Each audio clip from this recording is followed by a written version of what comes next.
Kukira calon tunanganku selama ini adalah OB hotel mewah. Aku syok saat tahu ternyata ia adalah pemilik hotel mewah itu. Halo Bunda, selamat datang kembali ya. Semoga Bunda semuanya dalam keadaan sehat dan bahagia ya. Sebelum masuk ke ceritanya silahkan Bunda-Bunda semuanya absen terlebih dahulu ya. Bunda semuanya dari daerah mana saja. Yang sudah subscribe semoga rezekinya lancar ya.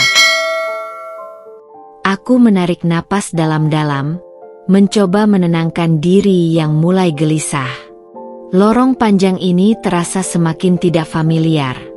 Padahal tadi aku yakin sekali ini adalah jalan menuju toilet. Suara gemerisik sepatuku yang menggesek karpet merah tebal terdengar nyaring di koridor yang sepi. Jam tangan menunjukkan pukul 15.47. Aku sudah tersesat selama hampir 17 menit. Tidak mungkin, bisikku pada diri sendiri sambil merogoh tas kecil untuk mencari ponsel. Aku pasti melewati pintu ini tadi. Tapi layar ponsel hanya menatapku kosong dengan tulisan "No Service" di sudutnya.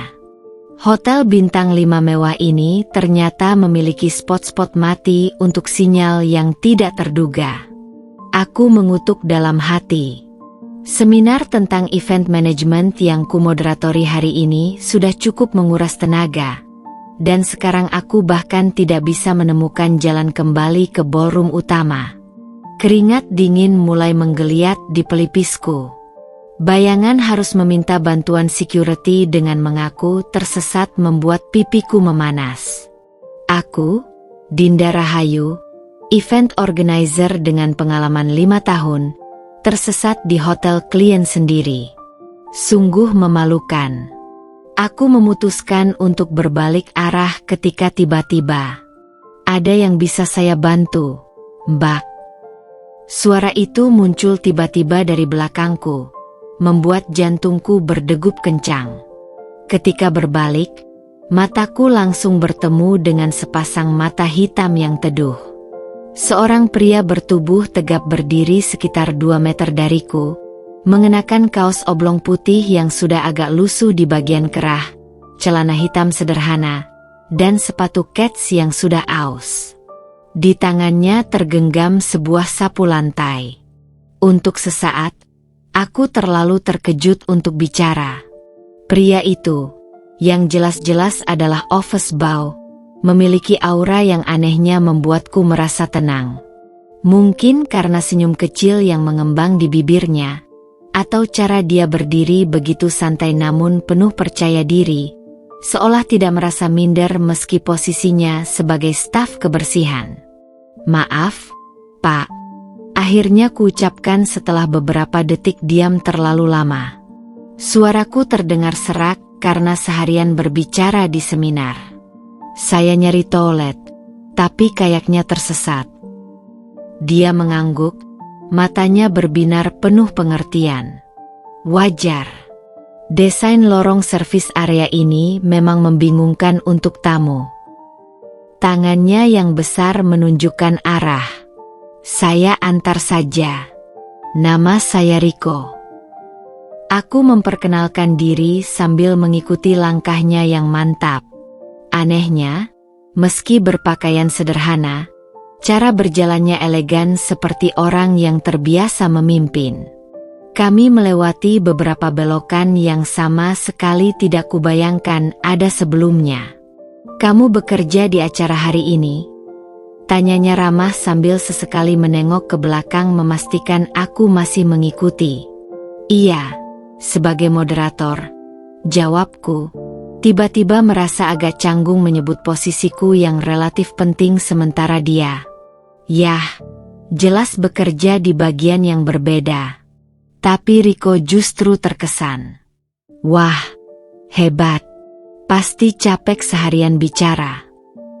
Obrolan kecil itu terus berlanjut sampai dia mengantarku ke toilet yang ternyata hanya berjarak 3 belokan dari tempat kami bertemu.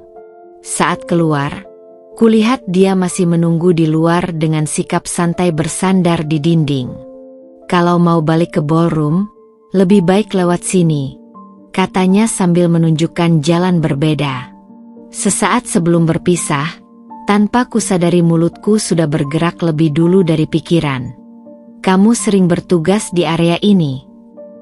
Dia tersenyum, dan untuk pertama kalinya aku memperhatikan betapa manis garis senyumnya.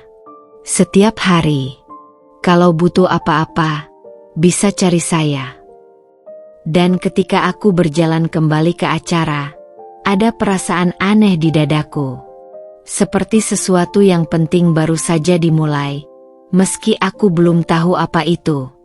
Yang pasti, nama Riko sudah terpatri di benakku, bersama bayangan mata teduh dan senyumnya yang hangat. Aku sama sekali tidak menyangka bahwa pertemuan singkat di lorong servis yang sepi itu akan menjadi awal dari kisah yang mengubah hidupku selamanya.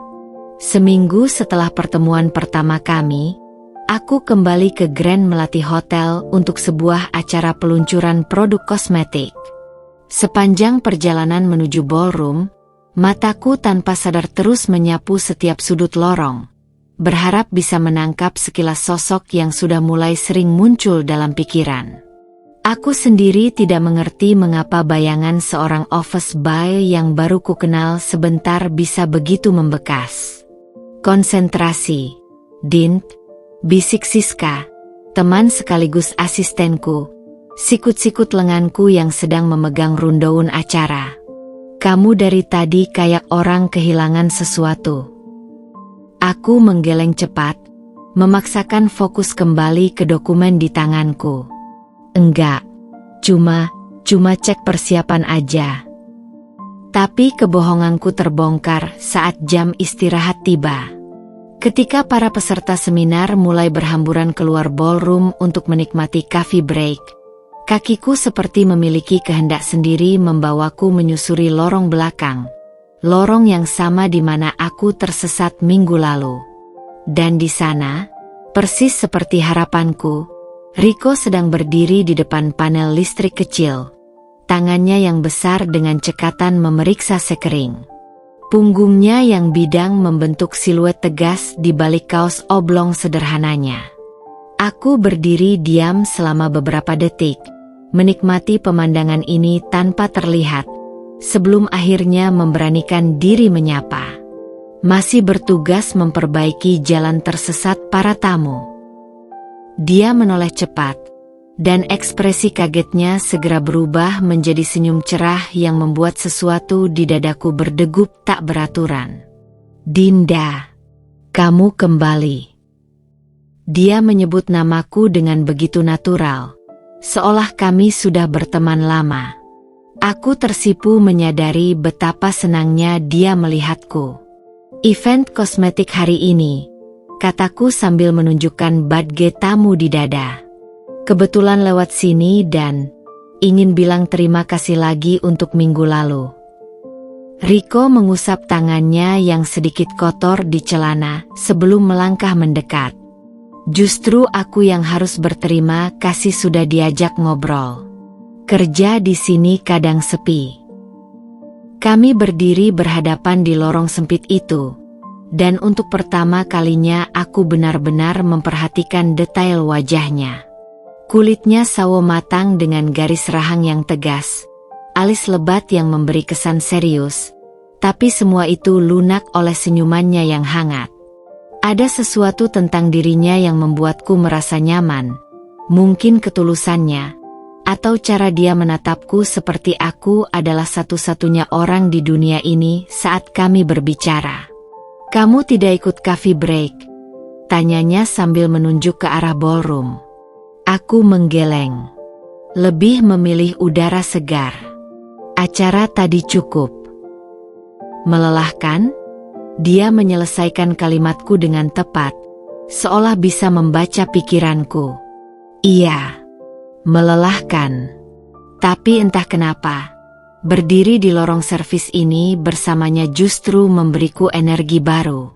Kami mulai berbincang tentang pekerjaanku sebagai event organizer, tentang betapa seringnya aku bolak-balik ke hotel ini, dan Riko. Area East Wing belum dibersihkan, teriak seorang pria dari ujung lorong. Riko mengangkat tangan tanda mengerti. Maaf, Dinda. Panggilan tugas. Tidak, aku yang minta maaf sudah mengganggu waktumu. Dia tersenyum lagi, dan kali ini lebih hangat. Kalau mau istirahat sejenak, kantin karyawan di lantai dasar enak. Jauh dari keramaian. Matanya berbinar. Mungkin kita bisa makan siang bersama nanti. Ajakan itu keluar begitu alami, tapi membuat jantungku berdetak kencang. Aku, boleh saja. Jawabku, berusaha terdengar biasa saja meski sebenarnya sangat tidak biasa. Jam 12.30? Aku istirahat di waktu itu. Aku mengangguk. Dan ketika dia berbalik untuk pergi, tanpa pikir panjang aku menyapanya lagi. Riko. Dia menoleh. Kaosmu. Aku menunjuk bahunya di mana ada noda kecil. Kena debu dari panel listrik tadi. Dengan gerakan yang membuatku terkesima, dia dengan santai melepas kaos oblongnya. Hanya untuk mengibaskannya sebentar sebelum memakainya kembali. Sekilas aku melihat perutnya yang rata dan berotot sebelum kain kembali menutupinya. Pipiku langsung memanas. Makasih infonya, ucapnya riang sebelum benar-benar pergi. Aku berdiri terpaku di tempat, tangan menekan dada yang tiba-tiba berdebar-debar. Apa yang baru saja terjadi? Kenapa seorang office boy sederhana bisa membuatku merasa seperti remaja yang sedang jatuh cinta? Dan yang paling penting, kenapa aku begitu menantikan jam makan siang nanti? Saat kembali ke ballroom, Siska langsung menatapku penuh curiga. Dari mana kamu? Mukamu merah banget. Aku mengipasi wajah dengan rundown acara. Panas. AC di sini kurang dingin. Tapi kebohongan ini terasa berbeda. Karena untuk pertama kalinya dalam lama, ada sesuatu atau seseorang yang membuat hari-hariku bekerja menjadi lebih menarik. Dan tanpa kusadari, pertemuan-pertemuan kecil di lorong servis hotel ini mulai membentuk sebuah pola baru dalam hidupku. Sebuah pola yang berpusat pada pria bernama Riko. Jam menunjukkan pukul 12.25 ketika aku mulai merasa gugup. Acara pagi berjalan lancar, tapi pikiranku sama sekali tidak fokus pada presentasi produk atau rundown acara. Semua konsentrasiku tertuju pada jam tangan yang terus berdetak, menghitung menuju waktu makan siang yang tiba-tiba terasa sangat penting. Kamu mau kemana lagi? Siska menahan lenganku saat aku berusaha menyelinap keluar ballroom. Matanya menyipit penuh kecurigaan. Aku mau cari udara segar. Kepala pusing. Bohongku sambil mengusap pelipis untuk efek dramatis. Siska menghela napas. Ini acara besar, Dint. Klien bisa cari kita kapan saja. Aku menggeleng. Menatapnya dengan mata memohon. 15 minutes. Promise. Tanpa menunggu persetujuannya, aku sudah melesat keluar, jantung berdebar kencang. Lift menuju lantai dasar terasa lambat sekali, dan setiap kali pintu terbuka di lantai lain, napasku ikut tersendat. Apa aku terlalu berharap? Jangan-jangan Riko sudah lupa janjinya. Atau lebih buruk, dia hanya bersikap sopan dan tidak benar-benar bermaksud mengajakku makan bersama. Tapi semua keraguan itu menguap ketika lift terbuka di lantai dasar. Di seberang lobi, berdiri di depan pintu kantin karyawan dengan tangan di saku dan senyum lebar, Riko terlihat sama sekali tidak seperti karyawan biasa.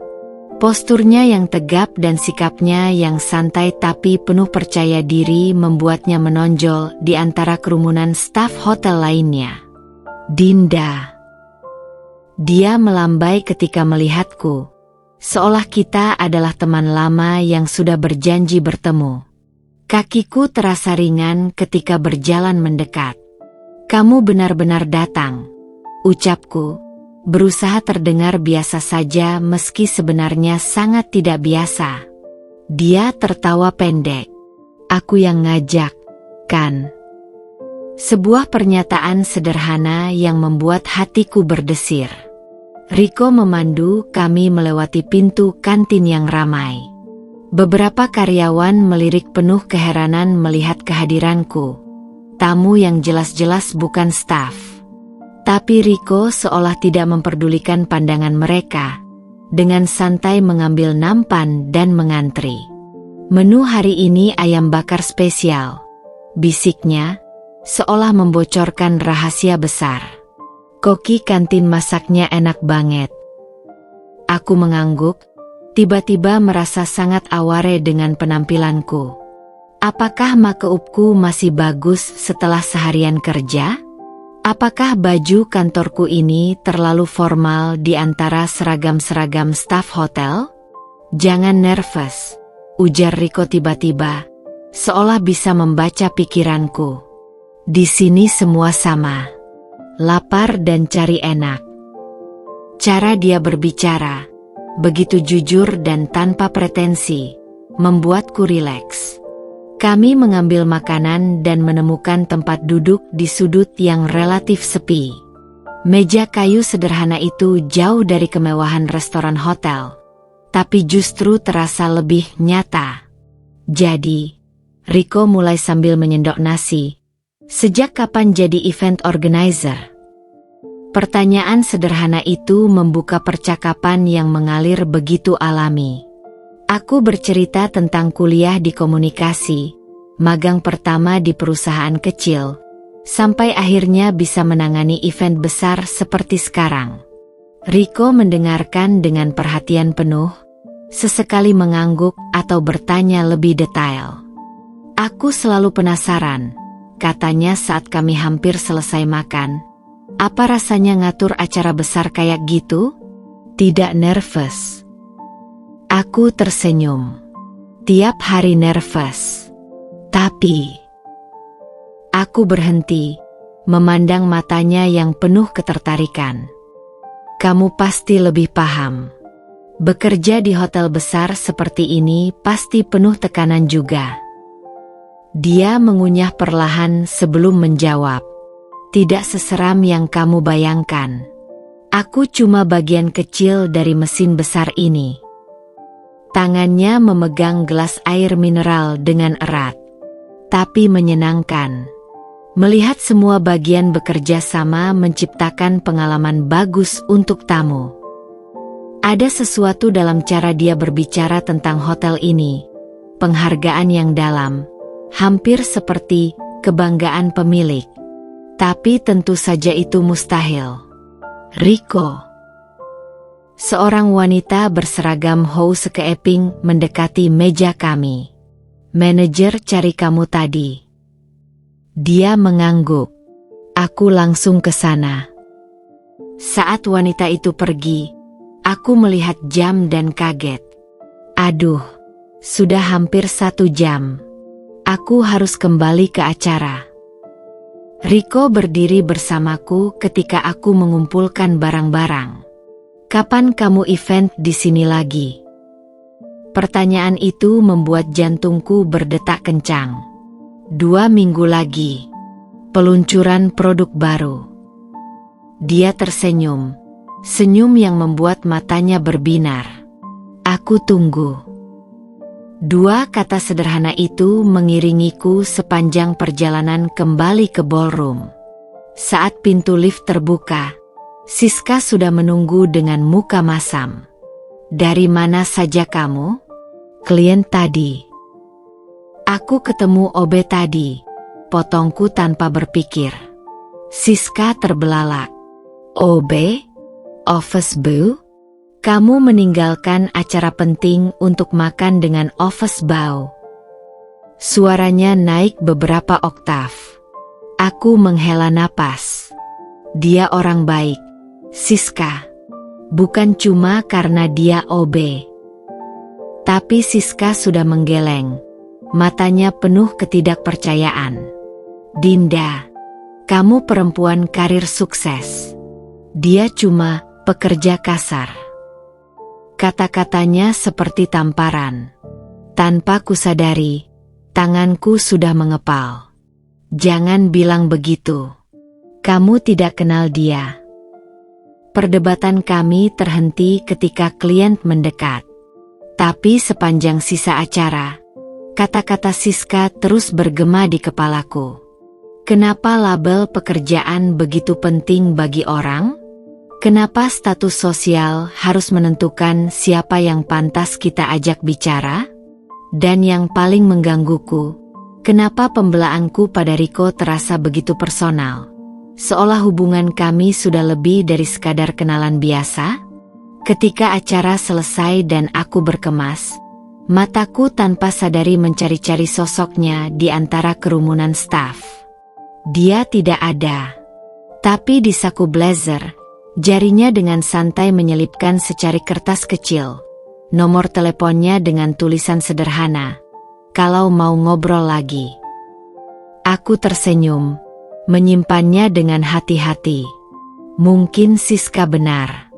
Mungkin ini tidak masuk akal. Tapi untuk pertama kalinya dalam lama, ada sesuatu atau seseorang yang membuat hatiku berdegup kencang tanpa alasan yang jelas. Dan entah kenapa, itu terasa benar. Hari-hari setelah makan siang di kantin karyawan terasa berlalu dengan lamban. Setiap kali ponselku berdering, jantungku langsung berdegup kencang. Berharap itu pesan dari Riko. Tapi layar hanya menampilkan notifikasi email pekerjaan atau chat grup keluarga. Aku menyimpan nomornya dengan label Riko, OB Grand Melati. Tapi tidak pernah benar-benar berani menghubunginya. Apa yang harus kubicarakan? Bagaimana jika dia hanya bersikap sopan? 2 minggu kemudian, saat aku bersiap untuk acara peluncuran produk di Grand Melati lagi, ponselku bergetar tak terduga. "Besok kamu ada di hotel, kan? Aku mau ajak kamu ke tempat spesial. Jam 8 malam. Jari-jariku gemetar mengetik balasan. Tempat spesial? Tapi aku harus siapkan acara besok pagi. Balasannya datang hampir seketika. Percaya saja. Aku jamin kamu tidak akan kecewa. Aku menggigit bibir bawahku. Ada sesuatu tentang cara Riko berbicara, begitu yakin dan penuh janji, yang membuatku tidak bisa menolak. Oke, tapi harus selesai sebelum jam 10. Deal. Aku jemput di lobi jam 8. Sepanjang hari itu, konsentrasiku buyar. Presentasi klien hampir saja kubuat berantakan karena pikiranku melayang-layang. Siska yang biasanya cuek pun menyadari keanehanku. "Dinda, kamu baik-baik saja? Dari tadi mukamu merah terus," katanya sambil menyentuh dahiku. "Jangan-jangan demam?" Aku menggeleng cepat. "Aku baik-baik saja. Cuma, ada janji setelah acara besok." "Janji?"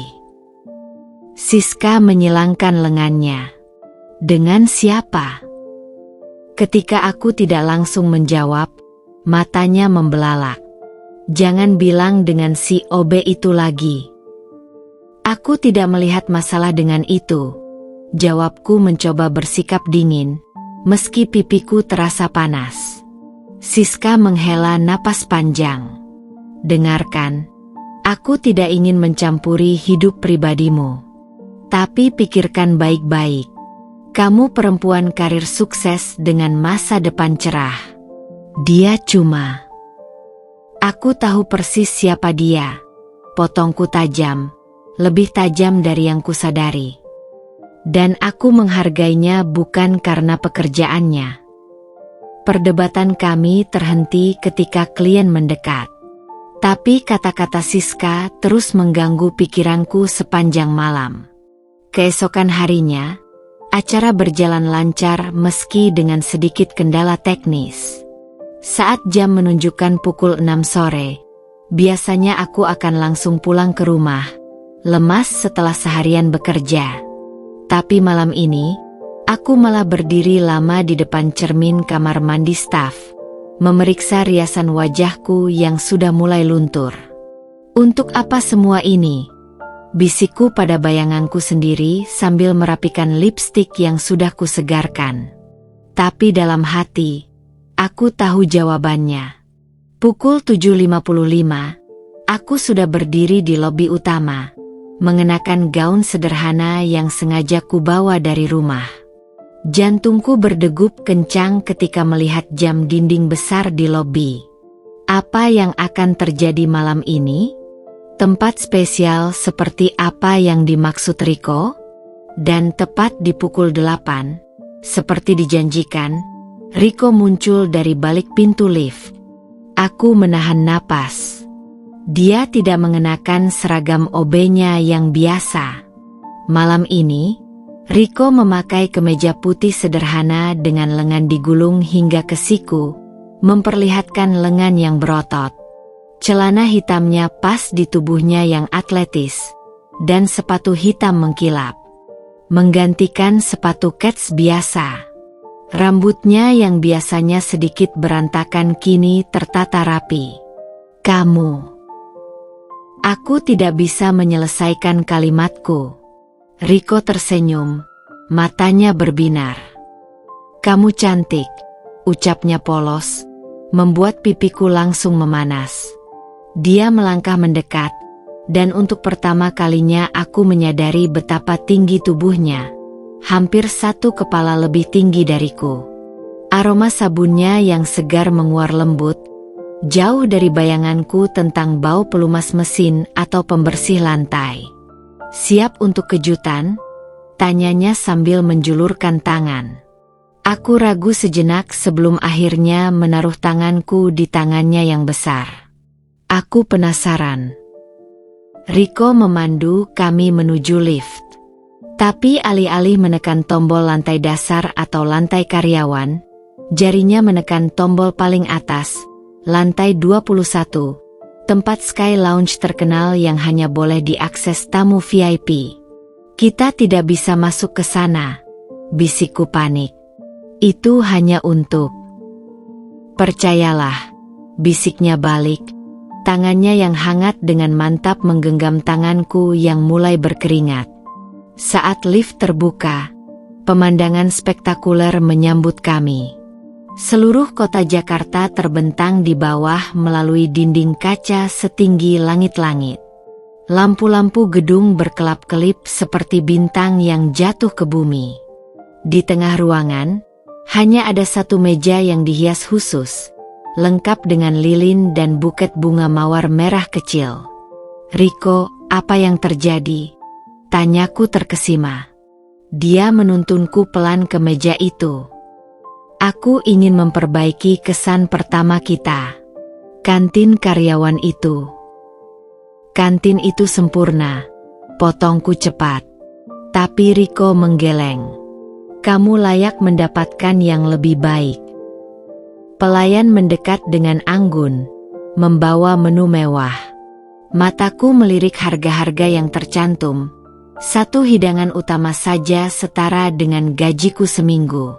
Riko, kita tidak bisa. Pesan apa saja yang kamu mau, bisiknya sambil tersenyum.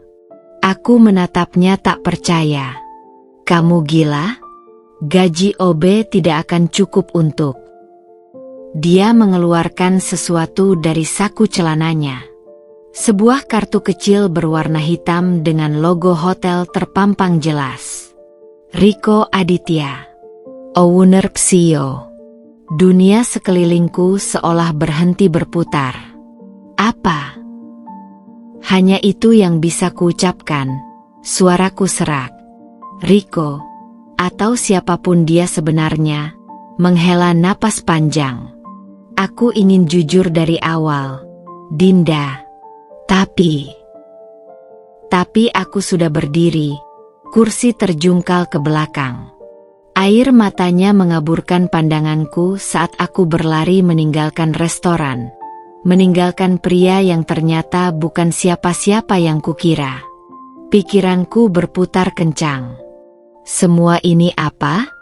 Permainan? Eksperimen sosial untuk bos hotel yang bosan? Dan yang paling menyakitkan, apakah semua perhatiannya selama ini hanya kebetulan?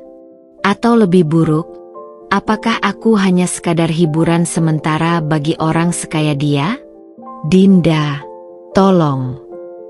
Aku berbalik, melihat wajah Riko yang biasanya begitu tenang kini dipenuhi kepanikan. Aku berdiri kaku di tengah ruangan mewah itu, seolah kaki-kakiku telah membeku menjadi balok es. Kartu nama hitam berlogo emas di tangan Riko berkilau sinis di bawah cahaya lilin, seolah mengejek kenaifanku selama ini.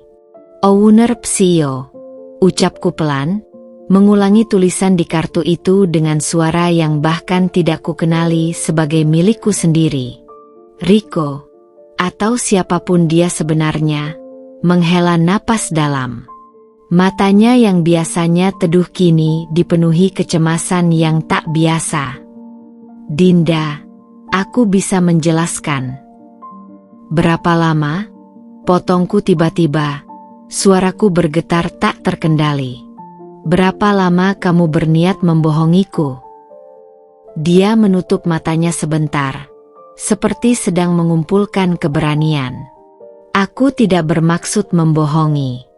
Aku hanya main peran, bersembunyi di balik kaos oblong dan celana kumal sambil menertawakan orang bodoh seperti aku yang terjebak dalam fantasi romansa Cinderella terbalik. Kata-kata itu meluncur deras dari mulutku. Setiap suku katanya terasa seperti pecahan kaca yang menyayat tenggorokanku sendiri.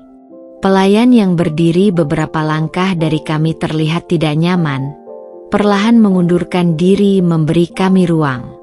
Seluruh restoran sepi itu tiba-tiba terasa semakin pengap. Dinding-dinding kaca tinggi di sekeliling kami seperti sangkar mewah yang menjebak. Riko melangkah mendekat, tapi aku segera mundur.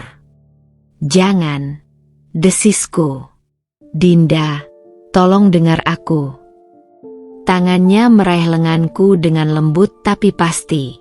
Aku memang pemilik hotel ini, tapi semua yang terjadi antara kita, semua obrolan kita, tawa kita, itu nyata. Aku tidak berpura-pura menjadi orang lain. Aku menarik napas dalam-dalam, mencoba menenangkan diri yang gemetar. Kalau begitu mengapa? Mengapa menyamar sebagai OB? Apa ini semacam hobi aneh orang kaya? Turun ke bawah untuk merasakan kehidupan rakyat kecil. Dia menggeleng, matanya berbinar dengan intensitas yang membuatku terpana. Setahun lalu, aku hampir kehilangan hotel ini karena tidak memahami operasional dasar. Aku memutuskan untuk bekerja di setiap divisi, housekeeping, dapur, maintenance, untuk benar-benar mengerti bisnis yang kumiliki. Angin malam dari balkon terbuka menyentuh kulitku yang memanas. Dan aku bagian dari eksperimenmu itu. Tidak. Dia menarik tanganku lebih erat. Pertemuan kita itu tak terduga. Aku tidak merencanakannya. Dan ketika kita mulai sering bertemu, dia berhenti, mencari kata-kata. Aku takut jika jujur tentang identitasku, semua akan berubah. Kamu akan melihatku berbeda. Aku memandangnya lama, menelusuri setiap garis wajahnya yang kini terlihat begitu asing dan sekaligus sangat familiar. Kamu salah, bisikku akhirnya. Yang mengubah segalanya justru kebohonganmu. Dia mengatupkan bibirnya, wajahnya berkerut menahan sesuatu yang aku tidak bisa, atau tidak mau, identifikasi sebagai rasa sakit. Aku tahu. Dan aku menyesal. Tapi tolong. Tangannya yang hangat menggenggam tanganku dengan erat. Jangan biarkan ini mengakhiri apa yang sudah kita bangun.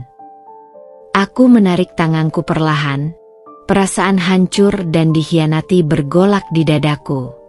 Aku butuh waktu untuk memproses semua ini. Ketika aku berbalik untuk pergi, dia tidak menahanku lagi. Tapi suaranya yang parau mengikutiku sampai ke lift. Aku akan menunggumu, Dinda. Di dalam lift yang turun dengan cepat, air mata yang selama ini kutahan akhirnya tumpah. Bayangan Riko, versi OB-nya yang sederhana dan tulus, berganti dengan sosok pengusaha kaya raya yang dengan sengaja memutarbalikkan realita. Yang paling menyakitkan adalah aku tidak bisa membenci sepenuhnya. Karena di balik semua kebohongan itu, ada satu kebenaran yang tak terbantahkan. Perasaanku padanya nyata. Dan itu yang membuat segalanya semakin tidak tertahankan. Ketika lift terbuka di lantai dasar, aku menyeka air mataku dengan kasar dan berjalan cepat melewati lobi. Para staf yang biasanya ramah menyapaku kini memandang dengan tatapan aneh. Apakah mereka semua tahu? Apakah aku menjadi bahan tertawaan seluruh karyawan hotel ini? Di luar, hujan mulai turun membasahi jalanan. Aku berdiri di bawah atap hotel, menatap rintik-rintik air yang menghujam aspal. Sebuah mobil mewah berhenti di depanku. Sopirnya membuka pintu sambil menunduk hormat. "Nona Dinda, Tuan Riko meminta saya mengantarkan Anda pulang." Aku menggeleng, berjalan menerobos hujan tanpa peduli baju dan rambutku yang basah kuyup. Butiran air dingin yang menampar wajahku terasa cocok dengan kekacauan di dalam hatiku. Malam itu, di apartemenku yang sunyi, aku menatap kartu nama yang tanpa sadar kubawa. Kartu hitam dengan nama dan jabatan yang mengubah segalanya. Aku meremasnya erat-erat dalam genggaman, tapi tidak bisa membuangnya. Karena di suatu tempat di antara dusta dan kenyataan, ada Riko yang kukenal, pria dengan senyuman hangat dan obrolan santai di kantin karyawan. Dan entah bagaimana, bagian diriku yang paling dalam masih merindukannya. Pagi itu, sinar matahari yang menerobos jendela apartemenku terasa terlalu terang, terlalu menusuk. Seolah alam semesta sengaja menertawakanku dengan menampilkan hari yang begitu cerah untuk hatiku yang remuk redam. Aku terbaring di sofa, masih mengenakan gaun semalam yang sudah kusut dan berbau hujan. Kartu nama hitam itu tergeletak di atas meja kopi seperti bukti kejahatan yang tak terbantahkan. Teleponku berdering tak henti sejak pagi. Siska, kantor, ibuku. Tapi aku mengabaikan semuanya. Satu-satunya nomor yang tidak menelepon justru nomor yang paling ingin kujawab sekaligus paling kutakuti. Riko. Atau mungkin sekarang aku harus memanggilnya Pak CEO? Aku menutup mata, mencoba menenangkan pikiran yang terus berputar mengingat setiap detil kebohongannya. Tapi yang muncul justru kenangan-kenangan kecil yang sekarang terasa begitu berarti. Cara matanya berbinar saat menceritakan pengalaman pertamanya memperbaiki AC di kamar hotel. Gelak tawanya yang tulus saat aku bercerita tentang klien yang menyebalkan. Bahkan cara dia dengan bangga memamerkan kantin karyawan seolah itu adalah restoran bintang Michelin. Bajingan, gerutuku pelan. Tapi kata itu terasa hampa. Karena di balik semua kemarahanku, ada kebenaran yang tak bisa kusangkal. Aku merindukannya. Hari-hari berlalu dalam kabut. Aku membatalkan semua proyek di Grand Melati, meminta Siska yang menanganinya. Setiap kali dia melapor, matanya penuh pertanyaan, tapi aku selalu mengalihkan pembicaraan. Hingga suatu sore, Saat aku sedang merapikan dokumen di meja kerjaku yang berantakan, bel pintu berbunyi. Aku mengintip melalui lubang pengintip, dan jantungku langsung berdegup kencang. Rico. Dia berdiri di depan pintu dengan posisi tegap, mengenakan kemeja putih sederhana yang mengingatkanku pada penampilan OB-nya. Bukan setelan jas mahal yang kupikir biasa dikenakan seorang CEO. Matanya terlihat lelah. Ada bayangan hitam di bawahnya yang menunjukkan kurang tidur. Aku berdiri diam, berharap dia mengira aku tidak ada di rumah. Tapi kemudian teleponku bergetar. Aku tahu kamu ada di dalam. Dinda. Tolong, 5 menit saja. Napasku tersengal. Aku menatap layar itu lama sebelum akhirnya menarik napas dalam-dalam dan membuka pintu. Kami berdiri berhadapan di ambang pintu. Diam yang tegang menguar di antara kami. 5 menit, kataku kaku, tidak mengundangnya masuk. Rico mengangguk, tangannya memegang erat sebuah map coklat. Aku datang untuk meminta maaf. Secara resmi. Dia mengulurkan map itu. Ini semua dokumen operasional hotel selama aku bekerja sebagai OB. Laporan harian, jadwal shift, semuanya. Aku tidak bermain-main, Dinda. Ini benar-benar bagian dari pekerjaanku. Aku mengambil map itu dengan enggan, membuka dan melihat isinya. Rincian pekerjaan yang ditulis tangan, foto-foto dia sedang memperbaiki pipa, bahkan slip gaji bulanan dengan posisi Technical Maintenance Staff.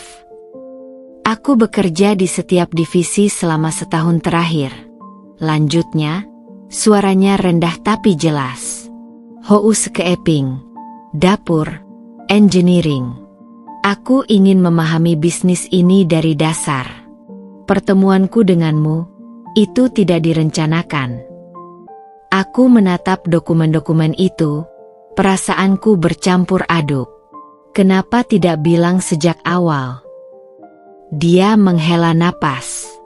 Awalnya, aku pikir kita hanya akan bertemu sekali. Lalu ketika kita mulai sering bertemu, dia menjatuhkan bahunya. Aku takut kehilangan caramu memandangku. Sebagai Rico si tukang perbaiki AC, bukan Rico Aditya si pemilik hotel. Angin sore yang sejuk menerobos masuk melalui pintu yang terbuka, membawa serta aroma sabunnya yang sederhana. Aku mengamati tangannya yang besar.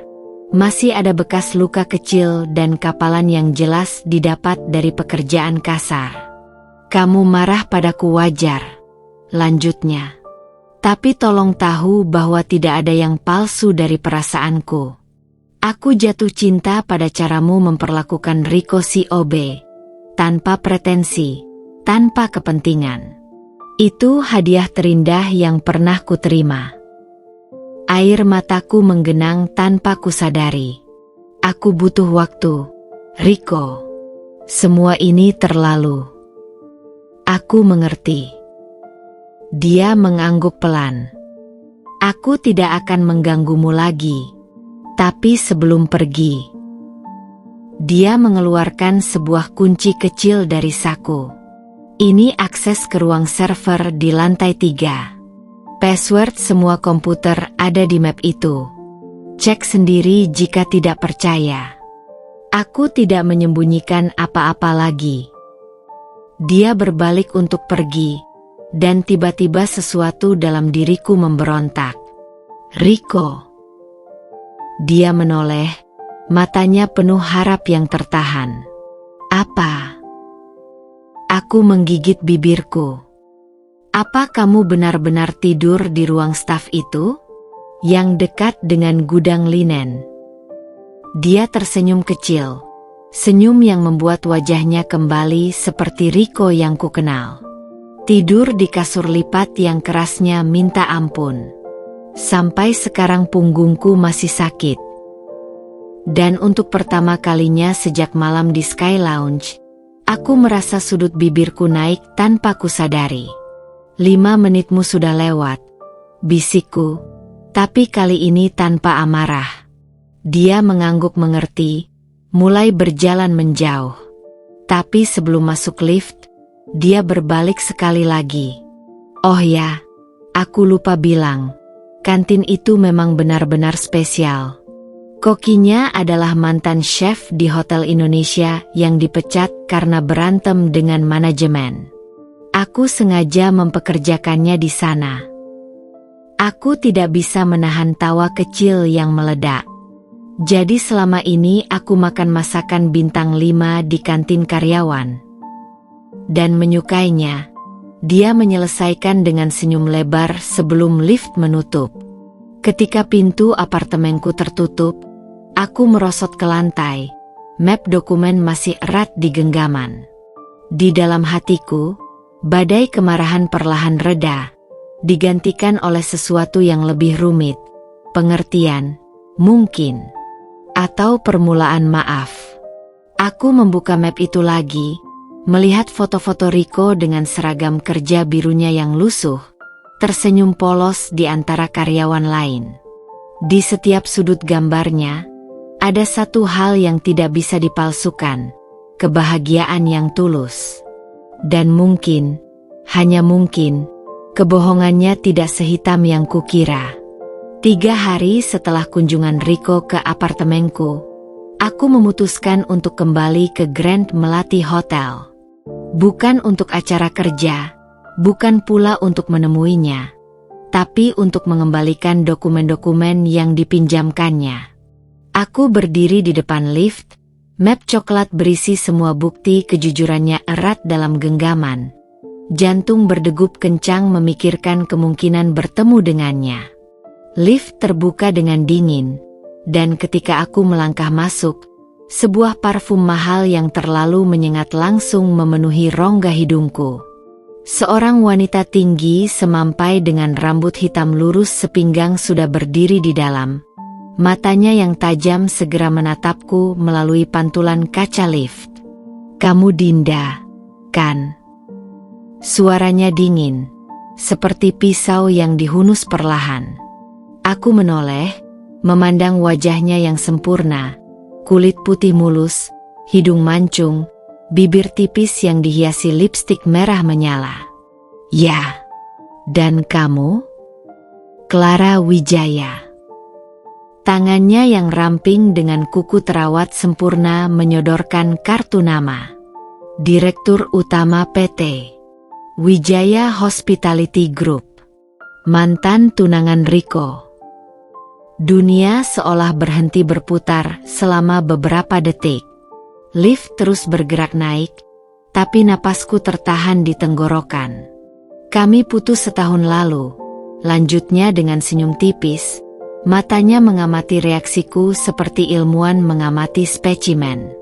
Tapi bisnis dan hati adalah 2 hal yang berbeda, bukan? Lift berhenti di lantai 3, lantai kantor manajemen. Clara melangkah keluar, tapi sebelum pintu menutup, dia menoleh sekali lagi. "Oh ya, selamat menikmati sisa waktumu dengan Riko." Dia memang punya kebiasaan bermain dengan karyawan hotel. Pintu lift menutup sebelum aku sempat membalas. Tanganku gemetar memegang map dokumen. Darah berdesir panas di pelipis. Clara tahu tentangku. Dan yang lebih mengganggu, dia tahu tentang kebiasaan Riko.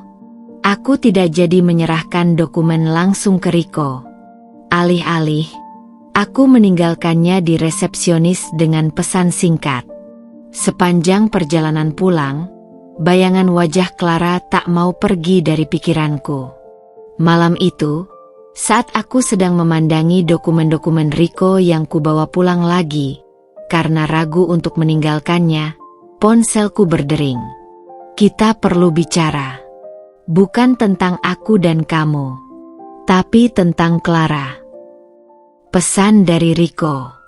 Aku menatap layar lama sebelum akhirnya membalas. Dia sudah menemui aku di lift hari ini.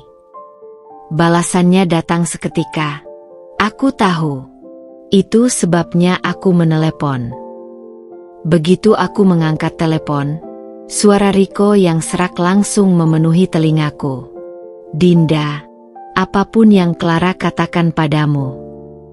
Dia bilang kalian pernah bertunangan. Potongku cepat. Itu benar. Diam sejenak.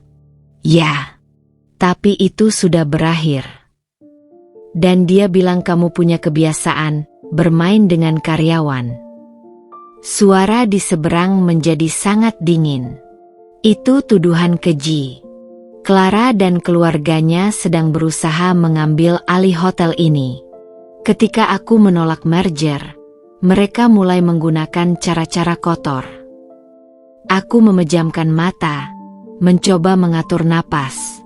Riko, aku tidak tahu harus percaya siapa. Aku akan buktikan. Suaranya tegas. Besok jam 10 pagi, aku kirim mobil untukmu. Ada sesuatu yang harus kau lihat sendiri. Keesokan harinya, sebuah mobil hitam tanpa logo hotel memang menungguku. Perjalanan membawaku ke sebuah gedung perkantoran di kawasan Sudirman. Kantor PT Wijaya Hospitality Group. Riko sudah menungguku di lobi. Wajahnya tegang. Aku sudah mengatur semuanya. Kita akan masuk sebagai tamu investor potensial. Apa yang akan kulihat? Bisikku gugup. Dokumen tender proyek mereka. Dengan bantuan seorang staf yang jelas-jelas disuap Riko, kami masuk ke ruang arsip. Riko dengan cepat menemukan sebuah map tebal bertuliskan Proyek Grand Melati Takeover. Isinya membuat darahku membeku.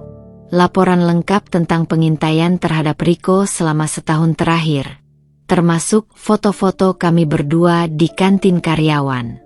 Ada catatan kaki bertuliskan, target terlihat dekat dengan karyawan event organizer.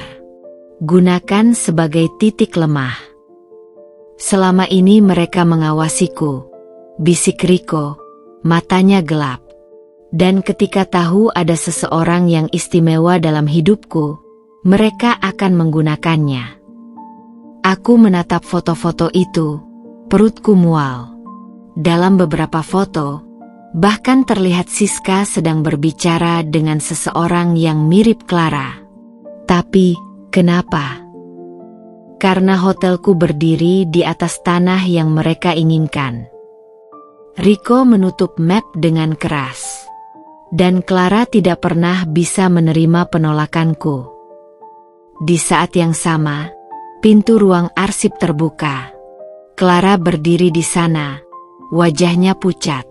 Riko, apa yang? Matanya beralih ke map di tanganku, lalu kepadaku. Senyum dinginnya kembali. Oh, Dinda. Jadi sekarang kamu sudah menjadi detektifnya. Riko melangkah melindungiku. Sudah cukup, Clara. Aku tahu semuanya. Clara tertawa. Suara yang indah tapi mengerikan. Kamu tidak tahu apa-apa. Tapi kamu akan tahu. Matanya menatapku penuh kebencian. Semoga kamu siap menghadapi konsekuensinya, Nona event organizer. Riko menggenggam tanganku erat, menarikku keluar dari ruangan itu. Tapi kata-kata terakhir Clara terus bergema di kepalaku. Kamu pikir dia jujur padamu? Tanya saja tentang Diana, karyawan house Keeping yang berhenti mendadak tahun lalu. Riko mengeras di sampingku, tapi tidak membalas.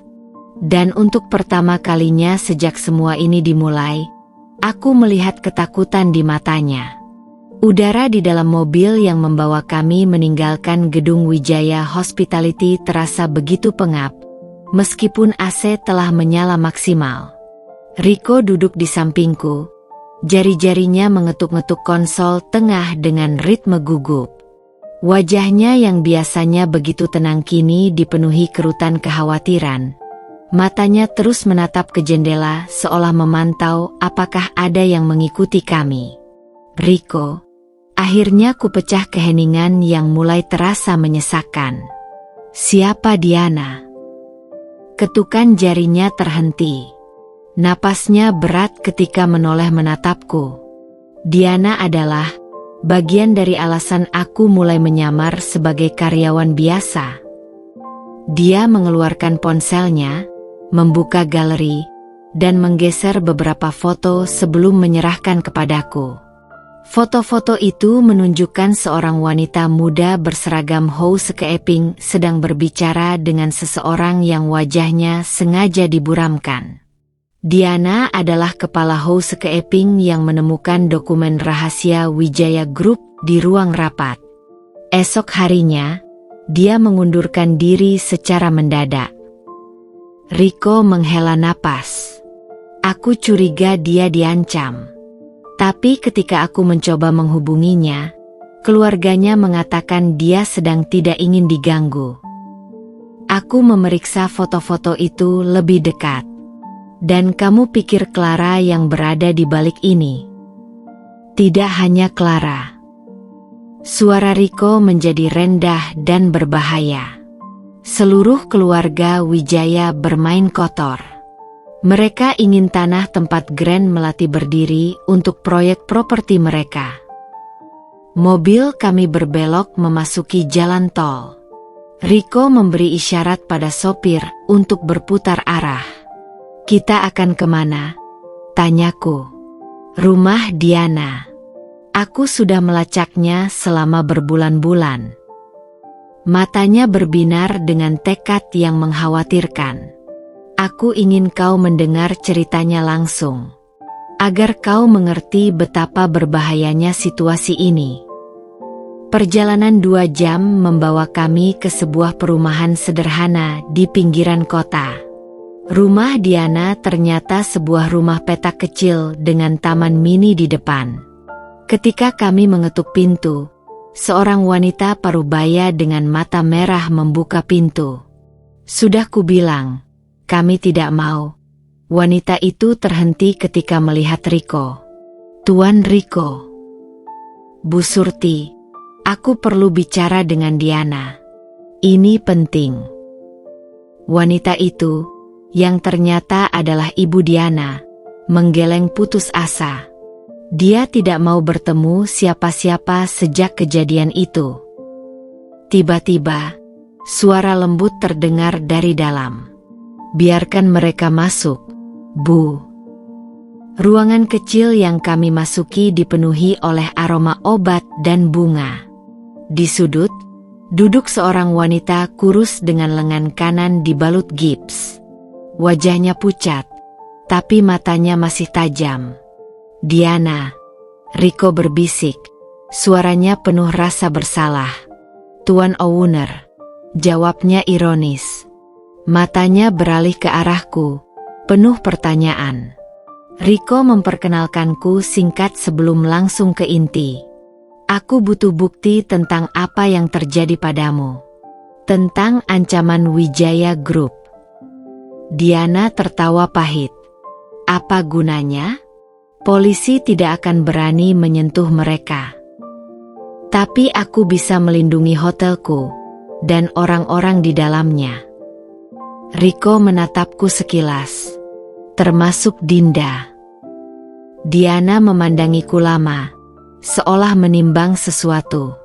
Akhirnya, dengan gerakan pelan, dia meraih sebuah amplop coklat dari laci meja. Ini salinan dokumen yang kutemukan dulu. Dan dia membuka kancing bajunya perlahan, memperlihatkan bekas luka besar di bahunya. Ini hadiah mereka ketika aku menolak uang suap. Aku menahan napas. Luka itu tampak mengerikan. Bekas benda tajam yang jelas dibuat untuk menyiksa. Clara sendiri yang melakukannya. Bisik Diana, matanya berkaca-kaca. Dia bilang ini peringatan untuk tidak mencampuri urusan keluarga mereka. Riko mengeratkan genggamannya sampai buku-buku jarinya memutih. Mereka akan membayar untuk ini. Perjalanan pulang dilakukan dalam keheningan. Pikiranku dipenuhi gambaran luka Diana, ancaman Clara, dan betapa dalamnya aku telah terjerat dalam permainan berbahaya ini tanpa sadar. "Kenapa tidak kau laporkan ke polisi?" tanyaku saat mobil memasuki kota. Riko menggeleng. Keluarga Wijaya punya koneksi di mana-mana. Tapi sekarang, tangannya meraih tanganku. Dengan kesaksian Diana, kita bisa melawan. Aku menarik tangan perlahan. Riko, ini bukan urusanku. Aku cuma orang yang kucintai, potongnya tegas. Dan itu membuatmu menjadi target mereka. Mobil berhenti di depan apartemenku. Riko tidak segera membuka pintu. "Dinda, aku mengerti jika kau ingin menjauh. Ini berbahaya." Tapi matanya memancarkan kerentanan yang belum pernah kulihat sebelumnya. "Aku butuh bantuanmu. Sebagai orang luar, kau bisa melihat apa yang tidak kulihat." Aku menatapnya lama, mempertimbangkan segala risiko. Tapi ketika mengingat ketakutan di mata Diana, keputusan sudah jelas. "Aku akan membantumu. Tapi ada satu syarat." "Apa saja?" "Tidak ada lagi rahasia di antara kita." Dia mengangguk pelan, lalu tiba-tiba menarikku ke dalam pelukan erat. Dadanya yang kokoh berdegup kencang di dekat telingaku.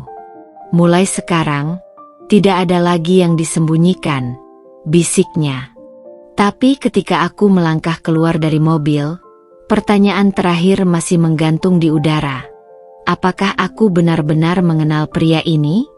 Atau masih ada rahasia lain yang menunggu untuk diungkap? Dan yang lebih penting, apakah aku cukup kuat menghadapi segala konsekuensi dari memilih berada di sisinya? Jawabannya akan segera datang, lebih cepat dari yang kuduga. Karena esok paginya, ancaman pertama dari Clara tiba, dalam bentuk yang paling tidak terduga. Pagi itu, sinar matahari yang menerobos tirai apartemenku terasa menusuk, seolah ingin membangunkanku dari mimpi buruk yang masih membayangi pikiran sejak pertemuan dengan Diana. Aku membuka ponsel dengan mata masih setengah terpejam, dan langsung terjaga sepenuhnya. 12 panggilan tak terjawab dari kantor. 5 pesan dari Siska. Darurat. Telepon aku secepatnya. Jari-jariku gemetar menekan tombol calbak. Siska langsung mengangkat di sambungan pertama. "Dinda." Akhirnya. Suaranya melengking, berbeda dari biasanya. "Kamu harus ke kantor sekarang. Masalah besar." "Apa yang terjadi?" "Semua data event Grand Melati selama 6 bulan terakhir hilang. Server kita kena hack. Dan..." Suaranya tiba-tiba kecil. "Ada email ancaman." Darahku membeku. "Apa isinya?" "Buka emailmu. Mereka cecek ke kamu juga." Aku segera membuka laptop. Di antara puluhan email biasa, satu pesan dengan subjek, "Akibat mendekati yang bukan hakmu," langsung menarik perhatian. Isinya singkat tapi membuat seluruh tubuhku gemetar. "Data ini hanya contoh kecil apa yang bisa kami lakukan. Jauhi Riko Aditya jika kamu tidak ingin seluruh karirmu hancur." Cewek. Clara Wijaya. Aku menutup mata, mencoba menenangkan napas yang tiba-tiba tersengal-sengal. Tapi yang lebih mengerikan adalah attachment di email itu. Foto-foto diriku dan Riko di kantin karyawan, diambil dari sudut yang jelas menunjukkan kami sedang berpegangan tangan, dengan timestamp hanya 2 hari yang lalu. Durjana. Gerutuku melalui gigi yang terkunci. Kantor event organizer tempatku bekerja seperti medan perang ketika aku tiba. Bos besar sudah ada di ruang meeting. Wajahnya merah pada memegang printout email yang sama. Dinda. Hardiknya begitu aku masuk. Apa yang kau lakukan sampai kita dapat masalah seperti ini? Siska berdiri di sampingnya. Wajah pucat. Tapi yang membuatku curiga adalah caranya menghindari kontak mata. Bukan saya yang cari masalah, Pak. Jawabku tegas meski lutut terasa lemas. Ini jelas ancaman tidak berdasar dari kompetitor tidak sehat. Kompetitor? Yang mana? Bosku menatapku skeptis. Dan kenapa targetnya kamu? Aku menggigit bibir. Masalahnya, aku tidak bisa menjelaskan tanpa menceritakan hubunganku dengan Riko, yang akan membuat situasi semakin rumit. Biarkan saya yang tangani, Pak. Saya punya koneksi di... Tidak perlu. Potongnya kasar. Kita batalkan semua kontrak dengan Grand Melati. Hubungan dengan klien yang sudah terjadwalkan akan dialihkan ke hotel lain. Tapi Pak, keputusan final. Dan kamu, jarinya menunjuk ke arahku, libur dulu sampai situasi reda. Siska yang akan mengambil alih proyek-proyekmu sementara. Saat keluar dari ruangan, aku melihat senyum tipis mengembang di bibir Siska. Senyum yang terlalu cepat dihapusnya ketika menyadariku memperhatikan. Kafe di seberang kantor menjadi saksi pertemuan daruratku dengan Riko siang itu. Wajahnya muram ketika aku menceritakan semua yang terjadi. Ini semua salahku, gumannya, tangan mengepal di atas meja. Aku seharusnya tahu Clara akan menyerang lewat pekerjaanmu. Aku menggeleng. Bukan hanya itu, Riko. Ada yang aneh dengan Siska. Aku menceritakan reaksi mencurigakan asistenku itu. Riko mengangguk pelan. Aku akan menyelidiki. Tapi pertama, dia mengeluarkan flash disk dari saku. Ini backup semua data eventmu selama setahun terakhir. Tim itku berhasil menyelamatkan sebelum sistemmu dihack sepenuhnya. Mataku membelalak. Kau sudah antisipasi ini. Dari sejak kemarin. Matanya gelap. Setelah pertemuan dengan Diana, aku langsung memerintahkan tim untuk mengamankan segala sesuatu yang berhubungan denganmu. Aku memandanginya.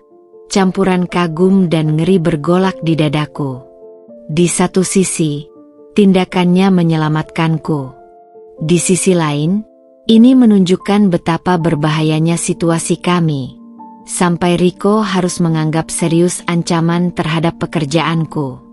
Ada satu hal lagi, bisikku, menurunkan suara. Aku yakin Siska bekerja sama dengan Clara. Ingat foto-foto kita di kantin? Siapa lagi yang bisa mengambil foto itu selain orang dalam? Riko mengernyit. Kita butuh bukti. Dan aku tahu bagaimana mendapatkannya. Rencanaku sederhana, berpura-pura menyerah. Malam itu, aku, tidak sengaja, bertemu Siska di lobi kantor ketika dia pulang lembur. Aku benar-benar hancur. Sisk, ratapku pura-pura, mengelap air mata palsu. Semua kerja kerasku selama ini, hilang dalam sekejap. Siska terlihat ragu, tapi kemudian memelukku. Tenang, Dint. Kamu bisa mulai lagi. Tapi bagaimana? Bos sudah tidak percaya padaku. Aku menarik napas dramatis. Mungkin kamu benar tentang Riko.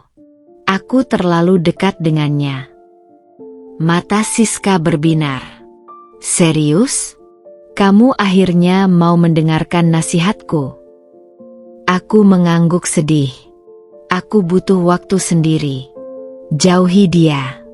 Tapi aku berpura-pura ragu. Aku khawatir dia tidak akan menerima begitu saja. Siska tiba-tiba bersemangat. Jangan khawatir. Aku punya teman yang bisa membantumu. Orang yang punya pengaruh. Benarkah? Aku pura-pura tersentuh. Kamu mau membantuku? Tentu. Besok aku aturkan kamu bertemu dengannya. Ketika Siska berbalik untuk pergi, aku melihat bagaimana dia segera mengambil ponsel dan mulai mengetik dengan cepat.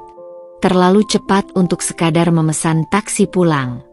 Dan di seberang jalan, dari dalam mobil hitam yang parkir, Riko mengirimiku pesan singkat. Kita dapat buktinya. Besok akan ada pertemuan dengan Clara. Aku menatap pesan itu, perasaan campur aduk membanjiriku. Di satu sisi, rencana kami berhasil.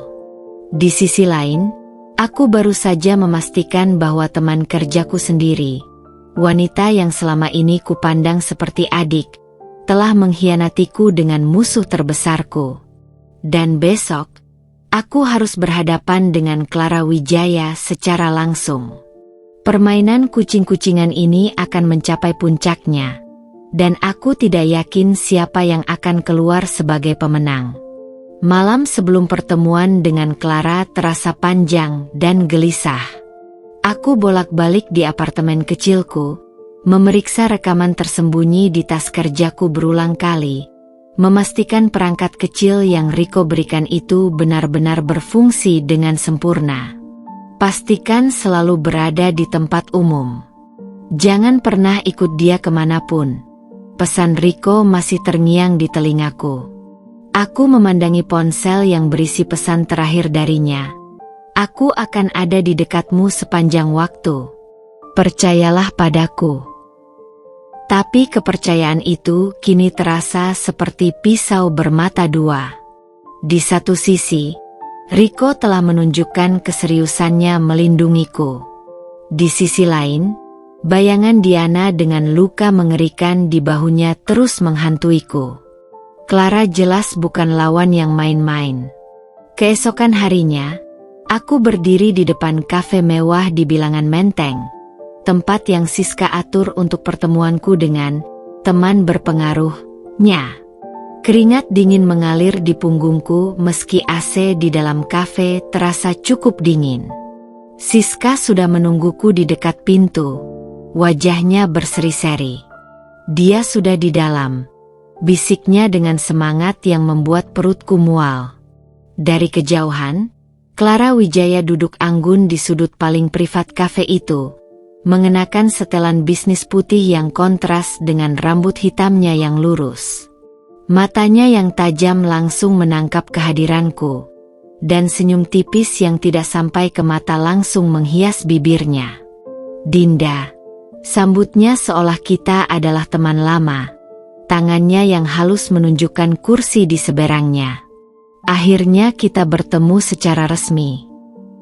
Aku duduk dengan tegang, meletakkan tas tepat di atas meja, dengan rekaman di dalamnya menghadap ke arahnya.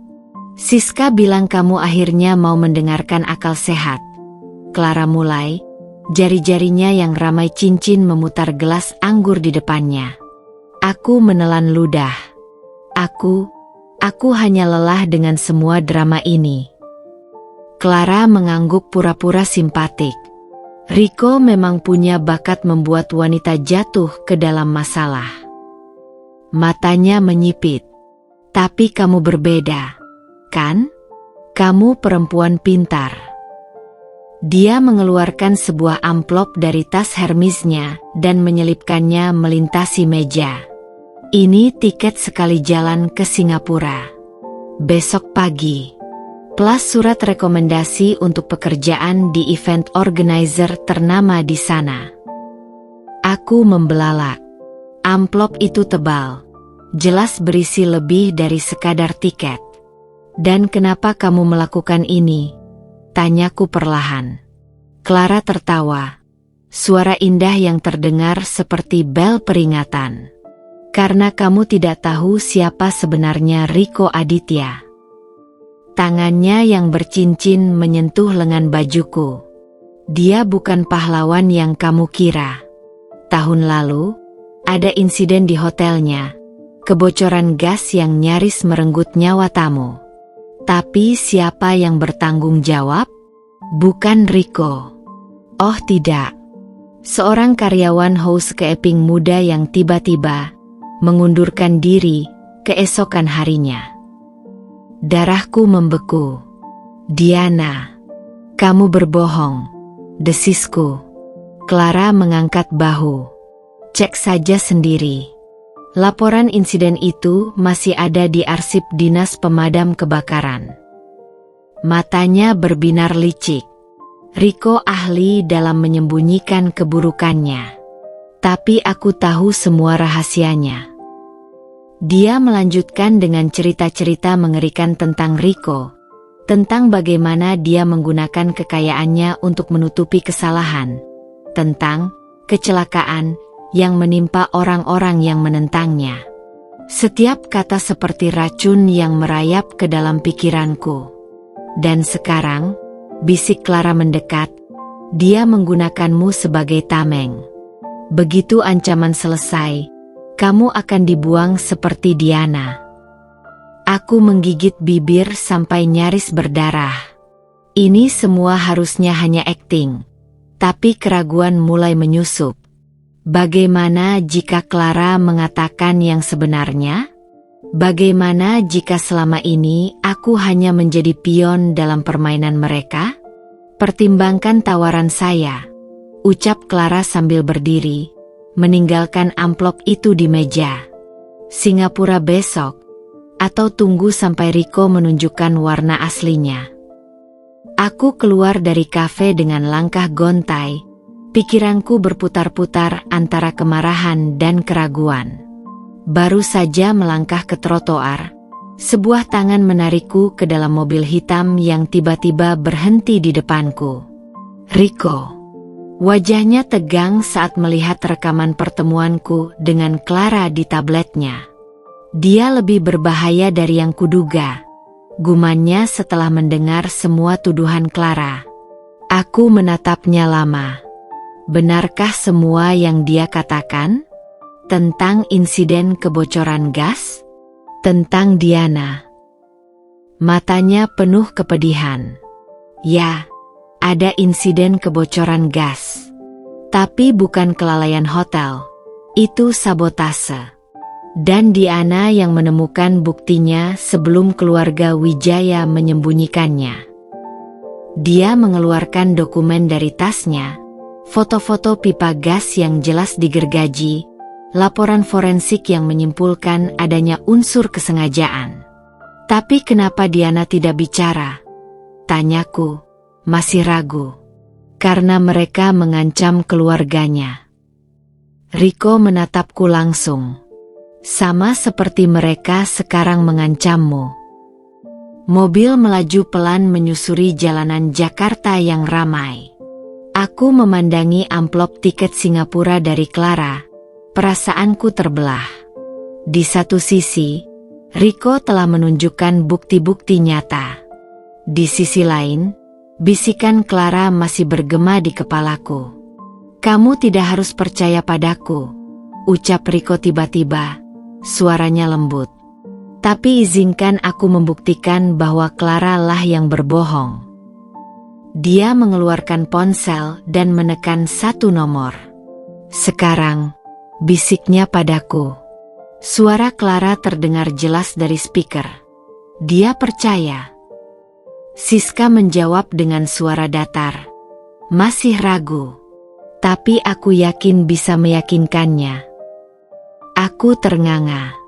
Clara tertawa puas. Bagus. Pastikan dia naik pesawat besok. Kalau tidak, dia akan pergi. Potong Siska cepat. Tapi aku mau bagianku dulu. Diam sejenak. Kemudian Clara menjawab dengan dingin. Transfer sudah aku kirim. Ingat, ini urusan besar. Keluarga Wijaya tidak suka dikhianati. Riko menutup telepon dan menatapku. Ini bukti bahwa Siska dibayar untuk menyingkirmu. Clara lah dalang semua ini. Tapi sesuatu masih mengganjal. Kenapa mereka begitu nekat?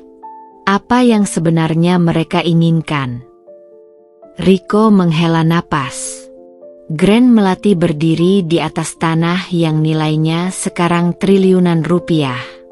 Keluarga Wijaya ingin itu, dan mereka akan menghancurkan siapapun yang menghalangi. Mobil berhenti di depan apartemenku. Riko memegang tanganku erat. Aku tidak akan memaksamu mempercayaiku. Tapi tolong, beri aku kesempatan membuktikan bahwa Clara yang berbohong. Aku menatap mata coklatnya yang dalam, mencari tanda-tanda kebohongan. Tapi yang kutemukan hanya ketulusan dan ketakutan. Ketakutan akan kehilanganku. Baik, akhirnya kuberikan jawaban yang bahkan mengejutkan diriku sendiri. Aku akan tetap di sini. Tapi aku ingin tahu kebenaran. Seluruh kebenaran.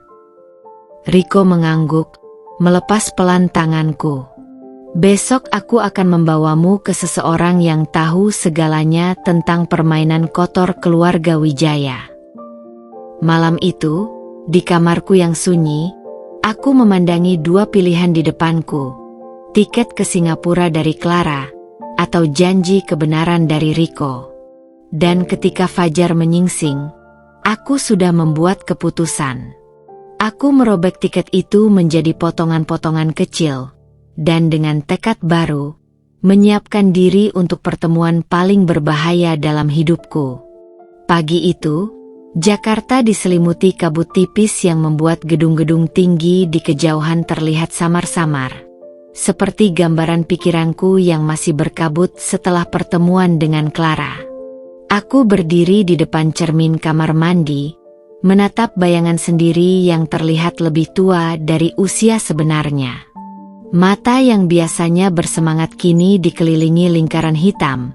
Bukti dari malam tanpa tidur yang kuhabiskan membolak-balik setiap kata, setiap bukti, setiap kemungkinan. Riko menjemput tepat pukul 9 pagi dengan mobil yang lebih sederhana dari biasanya. Sedan silver tanpa emblem hotel, tanpa sopir. Dia sendiri yang menyetir. Kita akan kemana? Tanyaku begitu pintu mobil tertutup. Riko tidak langsung menjawab. Matanya terus memantau jalanan melalui kaca spion, seolah memastikan kami tidak diikuti. Ke tempat yang tidak terduga. Akhirnya dia menjawab sambil membelokkan mobil ke arah pasar Minggu. Perjalanan membawa kami melewati jalan-jalan kecil di kawasan yang jarang dikunjungi orang seperti Riko. Dari jendela, aku melihat kehidupan Jakarta yang berbeda. Warung-warung kecil, anak-anak berlarian dengan seragam sekolah yang sudah lusuh, ibu-ibu dengan keranjang belanja di tangan. Kenapa kamu membawaku ke sini? Riko memarkir mobil di depan sebuah rumah sederhana berdinding bata yang belum diplester. Karena disinilah kebenaran disembunyikan, jawabnya misterius sebelum turun dari mobil. Rumah itu ternyata milik seorang pensiunan pegawai dinas kebakaran. Pak Budi, begitu dia memperkenalkan diri, adalah pria berusia 60-an dengan postur tegap dan tatapan tajam. Riko sudah bercerita banyak tentangmu, ucapnya sambil mempersilakan kami duduk di ruang tamu sederhana yang dipenuhi foto-foto lama.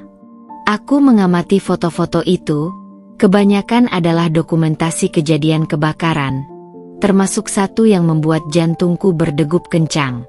Gedung Grand Melati dengan asap mengepul dari jendela lantai 5. Insiden tahun lalu, ucap Pak Budi mengikuti arah mataku.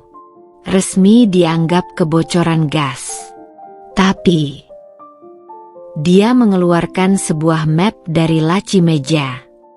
Ini laporan forensik yang tidak pernah masuk ke berkas resmi. Aku membuka map itu dengan hati-hati. Foto-foto close-up pipa gas yang jelas digergaji. Laporan laboratorium yang menyatakan adanya bekas cairan kimia tertentu. Sabotase, bisikku. Pak Budi mengangguk. Dan ini. Dia menunjuk sebuah dokumen lain. Surat perintah penghentian penyelidikan dengan cap dinas dan tanda tangan yang aku tidak kenal. Keluarga Wijaya punya orang di dinas. Jelas Riko dengan suara datar. Mereka sengaja membuat insiden itu untuk menurunkan nilai hotel sebelum menawarkan aku merger. Pak Budi melanjutkan cerita tentang bagaimana Diana, sang kepala housekeeping, secara tidak sengaja menemukan bukti sabotase saat membersihkan ruang mesin. 2 hari setelah melapor ke Riko, dia diculik dan diancam, kata Pak Budi sambil menunjukkan foto Diana di rumah sakit dengan luka bakar di tangan. Aku yang membantunya menyembunyikan bukti-bukti ini. Aku menatap Riko, melihat betapa tegang rahangnya. Kenapa tidak kamu laporkan ke polisi? Sudah, jawabnya singkat. Tapi berkasnya hilang. Dan saksi-saksinya menarik laporan. Pak Budi menghela napas. Inilah Jakarta, nak. Uang dan kekuasaan seringkali lebih kuat dari kebenaran. Perjalanan pulang terasa lebih berat dari perjalanan datang. Pikiranku dipenuhi gambaran mengerikan tentang sejauh apa keluarga Wijaya bersedia pergi. Jadi Diana diselamatkan oleh Pak Budi, sambung Riko.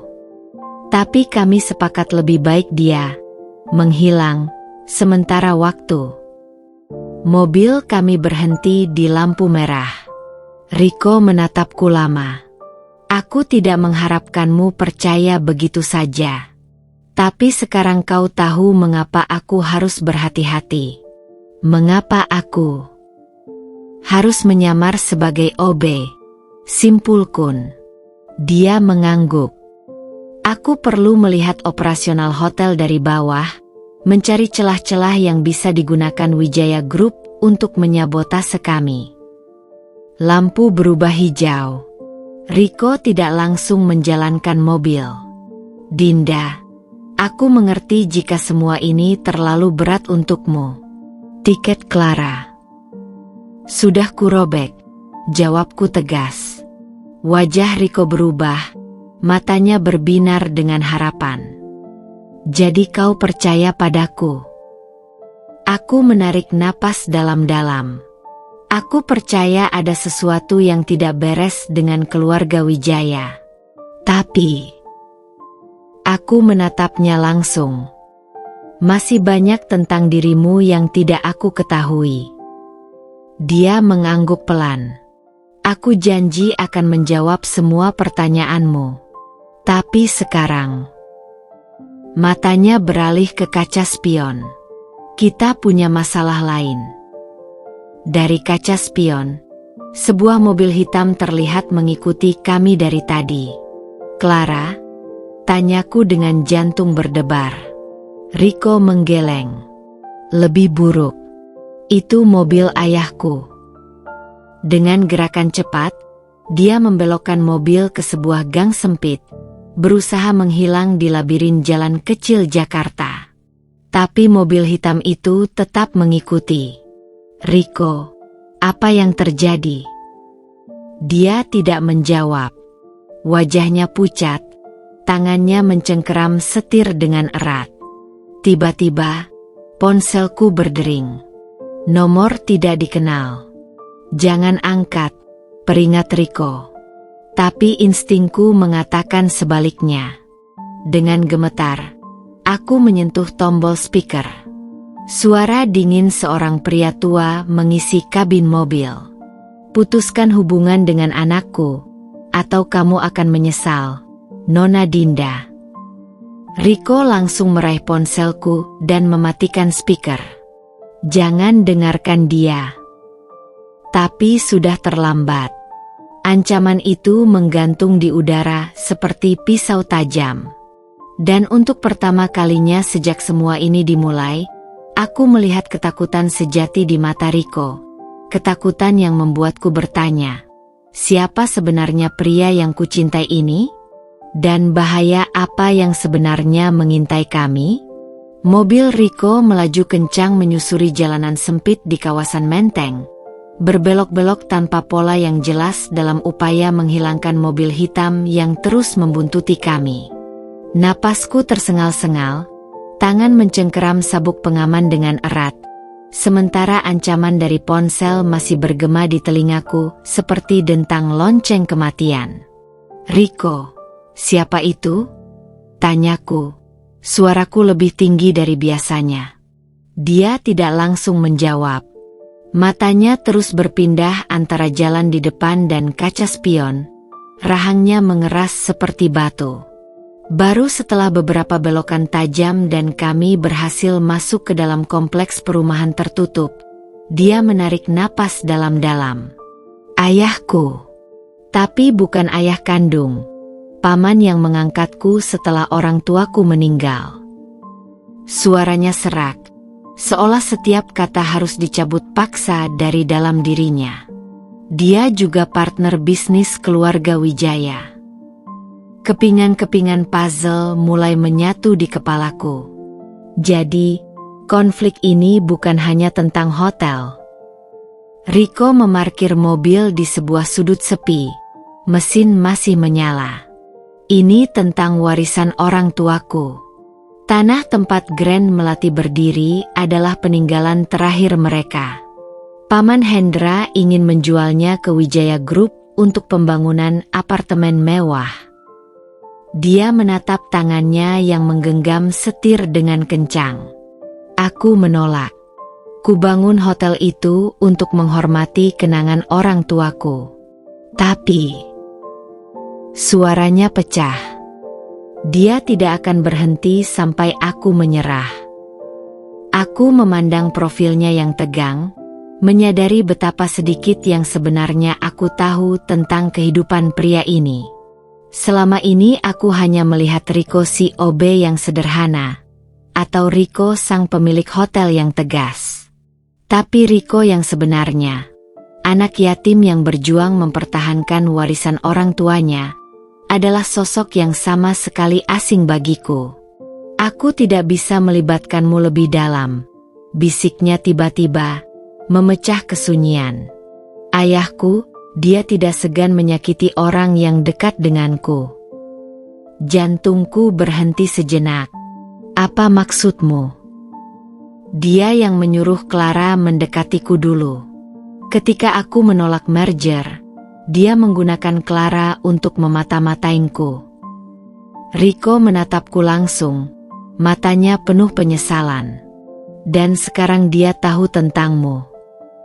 Udara di dalam mobil tiba-tiba terasa pengap. Aku membuka jendela, mencoba menenangkan pikiran yang berputar kencang. Jadi apa rencanamu? Kita tidak bisa terus lari seperti ini. Aku harus menyelesaikan ini sendiri. Suaranya seperti baja dingin. Aku akan mengantarmu pulang.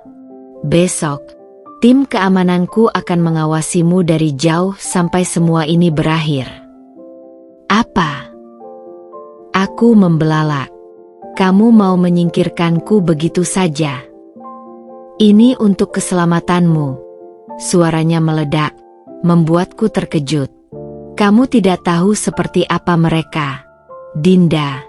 Ayahku sudah menghancurkan lebih banyak orang daripada yang bisa kau bayangkan. Diam yang tegang menyelimuti kami. Di luar, hujan mulai turun. Butirannya mengetuk atap mobil seperti detak jam yang tak terhindarkan. Aku menatapnya lama, mencoba memahami keputusannya. Tapi yang kurasakan justru sakit. Sakit karena setelah semua yang kami lalui bersama, dia masih memilih untuk menjauhkanku. Baik, akhirnya kuucapkan, suaraku datar. Antarkan aku pulang. Riko terkejut, seolah mengharapkan perlawanan. Tapi aku sudah lelah. Lelah dari semua rahasia, semua bahaya, semua ketidakpastian. Perjalanan ke apartemenku dilakukan dalam kesunyian. Hujan semakin deras, membasahi jalanan dan menyamarkan air mata yang mulai mengalir di pipiku. Ketika mobil berhenti di depan tempat tinggalku, Riko tidak segera membuka kunci pintu. Dinda, aku. Jangan, potongku cepat. Kamu sudah memilih. Aku menghargai itu. Aku membuka pintu dan melangkah ke tengah hujan tanpa menoleh. Butiran air dingin menyatu dengan air mataku, menghapus semua bekas percakapan kami. Dan ketika pintu apartemenku tertutup, aku merosot ke lantai, tubuh menggigil bukan karena kedinginan, tetapi karena realita pahit yang akhirnya harus kuterima. Dalam hidup Riko, aku mungkin hanya sekadar selingan. Seorang wanita biasa yang terseret dalam pertarungan kekuasaan yang terlalu besar untukku. Malam itu, untuk pertama kalinya sejak kami bertemu, aku memblokir nomor Riko. Bukan karena marah, tapi karena mencintainya berarti melepaskannya. Melepaskannya untuk berperang dengan setan-setan masa lalunya tanpa harus khawatir akan keselamatanku. Tapi di sudut hatiku yang paling dalam, satu pertanyaan terus menghantui. Akankah kita pernah bertemu lagi setelah semua ini berakhir? Atau apakah kisah kita akan berakhir di sini? Dengan hujan, air mata, dan semua kata yang tak sempat terucap? Hari-hari tanpa kabar dari Riko terasa seperti berjalan melalui lorong waktu yang hampa. Apartemenku yang biasanya terasa nyaman, kini terasa seperti ruang isolasi yang membungkusku dalam kesunyian. Aku mencoba melanjutkan rutinitas, bangun pagi, membuat kopi, membuka laptop untuk mencari proyek baru. Tapi setiap aktivitas terasa hambar, seperti menonton hidupku sendiri dari balik kaca tebal. Siska telah mengambil alih semua klienku di kantor. Bosku hanya mengirim satu email singkat yang isinya samar tentang menunggu situasi stabil. Aku tahu apa artinya. Aku sedang dibekukan, mungkin untuk selamanya. Pagi ketiga setelah pertemuan terakhir dengan Riko, aku terbangun oleh dering bel pintu yang tak henti-hentinya. Melihat melalui lubang intip, kulihat seorang kurir berdiri di luar dengan paket besar. Paket untuk Ibu Dinda, ujarnya saat aku membuka pintu. Aku menandatangani penerimaan dengan tangan gemetar. Paket itu berat, tanpa nama pengirim, hanya alamatku yang tertulis rapi di label. Di dalam meja makan, dengan hati-hati kubuka bungkusannya. Isinya membuat napasku tersendat. Sebuah laptop baru dengan stiker kecil bergambar logo Grand Melati, beberapa map dokumen, dan sebuah amplop coklat tebal. Laptop itu langsung menyala ketika kubuka. Tampilan layarnya menunjukkan folder-folder rapi berlabel, proyek klien, portfolio, dan referensi. Di tengah layar, sebuah file teks terbuka dengan judul, Untuk Dinda. Dinda. Ini backup semua pekerjaanmu selama bekerja dengan Grand Melati. Aku tambahkan beberapa referensi dan kontak klien yang mungkin membantumu mulai independen. Amplop berisi dokumen pendirian perusahaan Event MU sendiri. Semua sudah diurus. Aku tahu kau tidak mau menerima bantuanku, tapi tolong terima ini bukan sebagai bantuan, melainkan sebagai bentuk tanggung jawabku atas kerugian yang kau alami. R. Tanganku gemetar memegang amplop itu. Di dalamnya ada semua dokumen legal PT Perorangan atas namaku, lengkap dengan perizinan dan bahkan beberapa tawaran proyek awal dari vendor-vendor yang selama ini bekerja sama dengan Grand Melati. Air mataku menetes tanpa kusadari, membasahi dokumen-dokumen itu. Ini bukan sekadar paket. Ini adalah jalan keluar yang disiapkan Riko untukku. Pengakuan bahwa hidupku harus terus berjalan meski dia tidak ada di dalamnya. Minggu berlalu dengan cepat setelah aku memutuskan untuk fokus membangun perusahaan baruku, Dinda Kreasi Event. Klien-klien kecil mulai berdatangan, sebagian besar rekomendasi dari kontak yang Riko sertakan.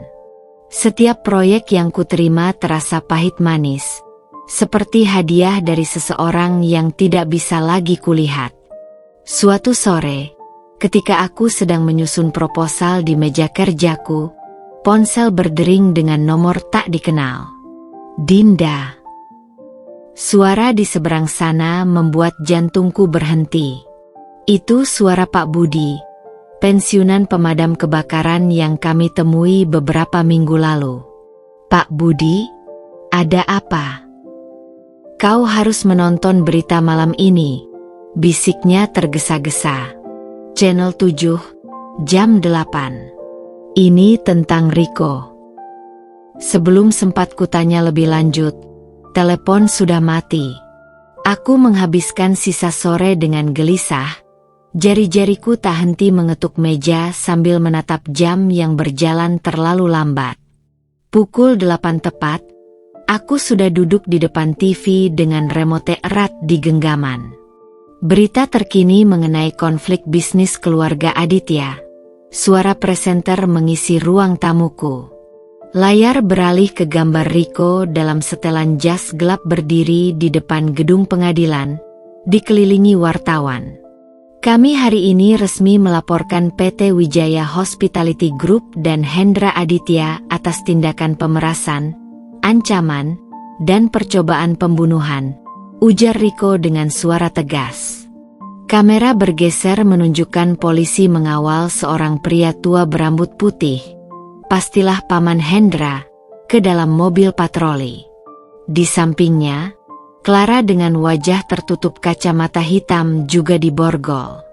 Presenter melanjutkan, Riko Aditya, pemilik Grand Melati Hotel, mengungkapkan bahwa selama setahun terakhir dia menyamar sebagai karyawan biasa untuk mengumpulkan bukti praktik bisnis tidak sehat yang dilakukan keluarga Wijaya dan oknum di dalam perusahaannya sendiri. Aku duduk terpaku, tak percaya dengan apa yang kusaksikan. Riko tidak menyingkirkan aku untuk melindungiku dari bahaya. Dia melakukannya agar bisa bergerak bebas menjatuhkan mereka sekali untuk selamanya. Layar TV sekarang menampilkan konferensi pers Riko. Saya ucapkan terima kasih kepada semua pihak yang membantu pengungkapan kasus ini, terutama seorang wanita pemberani tanpa nama yang bersedia menjadi saksi kunci meski menghadapi ancaman.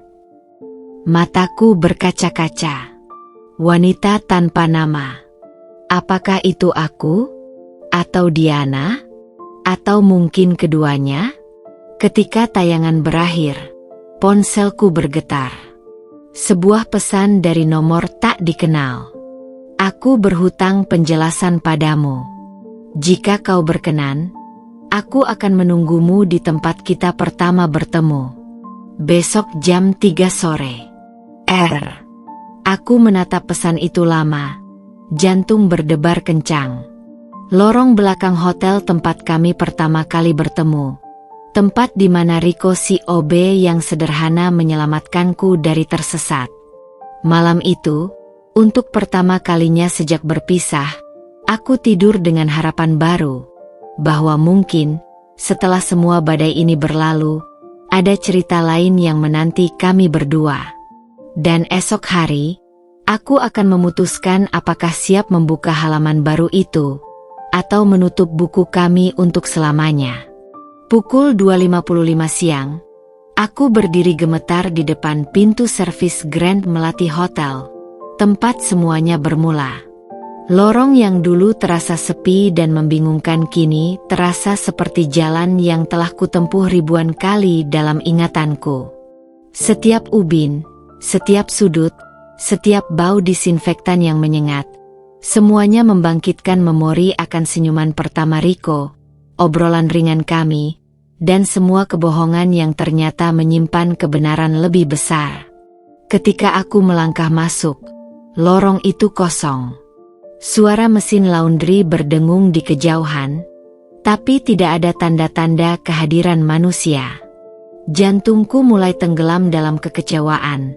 Mungkin dia berubah pikiran, atau mungkin ini sekadar lelucon. Kau datang. Suara itu muncul dari balik pintu utility, dan saat aku menoleh, Riko berdiri di sana dengan seragam OB-nya yang lama, kaos oblong lusuh, celana kerja biru, sepatu kets yang sudah usang. Hanya kali ini, matanya tidak lagi bersembunyi di balik kepura-puraan. Aku pikir kau sudah tidak perlu menyamar, ucapku, berusaha keras menjaga suaraku tetap stabil. Dia tersenyum kecil, mengangkat bahu. Aku ingin kita mulai dari awal. Dari siapa aku sebenarnya di matamu, Riko si OB yang kau kenal pertama kali. Dia memandu kami ke sebuah ruang kecil, ruang istirahat staf yang sederhana dengan meja plastik dan 2 kursi. Di atas meja, ada 2 gelas kopi panas dan sebuah map dokumen tebal. Aku berhutang penjelasan padamu, mulainya sambil menyerahkan kopi, tentang semua yang terjadi. Selama 2 jam berikutnya, Riko menceritakan segalanya, tentang bagaimana ayah angkatnya bekerja sama dengan keluarga Wijaya untuk mengambil alih hotel, tentang penyelidikan diam-diamnya, tentang alasan sebenarnya dia mendekatiku, yang ternyata memang tidak direncanakan. Ketika kau tersesat di lorong itu, ujarnya sambil menatap mataku, aku hanya ingin menolong.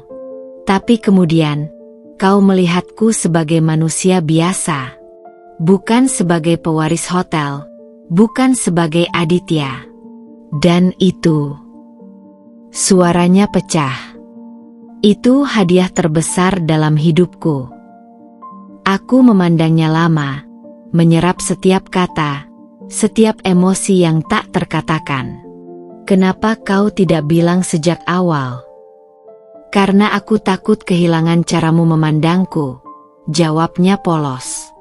Dan ketika ancaman mulai muncul, lebih mudah bagiku melindungimu dengan menjauhkanmu. Dia membuka map di atas meja, berisi dokumen pengadilan lengkap, laporan polisi, bahkan rekaman percakapan antara Paman Hendra dan Clara yang membuktikan semua tuduhan Riko. Semuanya sudah berakhir, bisiknya. Hotel ini sekarang sepenuhnya milikku. Keluarga Wijaya menghadapi tuntutan. Dan dia menarik napas dalam. Aku ingin memulai babak baru. Tangannya yang hangat meraih tanganku. Tapi aku tidak bisa melakukannya tanpamu, Dinda. Kau adalah bagian dari perjalanan ini sejak awal. Sejak detik pertama kau tersesat di lorong ini dan memandangku seperti manusia biasa. Air mataku akhirnya tumpah. Semua rasa sakit, keraguan, dan ketakutan selama berminggu-minggu terasa mengalir keluar. Tapi kali ini, di antara tetesan air mata itu, ada kelegaan. Seperti akhirnya menemukan potongan puzzle terakhir yang selama ini hilang. Aku tidak mau janji kosong, lanjut Riko, matanya juga berkaca-kaca. Tapi aku janji akan selalu jujur, akan selalu memilihmu, dan akan selalu menjadi pria yang kau kenal di lorong ini. Bukan Riko Aditya pemilik hotel, tapi Riko si OB yang jatuh cinta padamu saat pertama kali menunjukkannya jalan ke toilet. Tawa kecil meledak di antara tangisku. Kalimat itu begitu konyol, begitu tulus, begitu kami. Dan ketika mata kami akhirnya bertemu, Aku tahu jawabanku. Aku meraih seragam OB-nya yang lusuh, menariknya mendekat, dan membisikkan di antara dua bibir yang hampir bertemu. Jangan pernah bohong lagi. Dan di lorong servis hotel yang sederhana itu, tempat di mana seorang event organizer tersesat dan seorang pemilik hotel menyamar sebagai OB, kami akhirnya menemukan jalan pulang yang sesungguhnya, ke dalam pelukan satu sama lain. 1 tahun kemudian, Unplanet Love Cafe resmi dibuka di lorong tempat kami pertama kali bertemu. Menu spesialnya, kopi biasa dengan roti bakar, persis seperti yang selalu kami makan di kantin karyawan dulu. Dan ketika ada tamu bertanya tentang cerita di balik nama kafe itu, kami hanya saling tersenyum dan menjawab, kadang, takdir terindah datang dari hal-hal yang tidak terencana.